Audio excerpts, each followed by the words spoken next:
களத்தில் இறங்கி நீங்க போராடிட்டு இருக்கீங்க.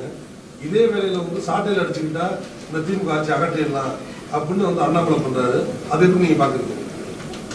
இல்ல அந்த செயல் நீங்க அதை ஏற்கிறீங்க எதிர்க்கிறீங்க. ஆனா அவருடைய கோபத்தை நம்ம குறைச்சி மதிப்பிட முடியாது.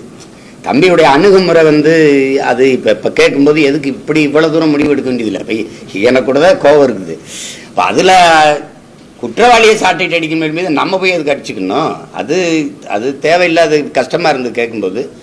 ஆனாலும் அவருக்குள்ள இருக்கிற அந்த கோபத்தை எல்லாருக்குள்ள இருக்கிற கோபம் ஒரு தலைவரா அவர் சொல்ல வேண்டியது வருது.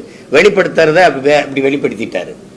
அதனால அதை போய் அதை விமர்சிச்சுக்கிட்டு இருக்க வேண்டியதில்லை. அவருடைய உணர்வு அதை அப்படி வெளிக்காட்டுறாரு. அது சரியா அது தம்பிக்கிட்ட அவருக்கு முன்னாடி இந்த களத்தில் இருக்க ஒரு அண்ணனை நான் சொல்ல விரும்புவது, இந்த நாட்டில் நிறைய மாறுதல்களை நீங்க செய்யணும்.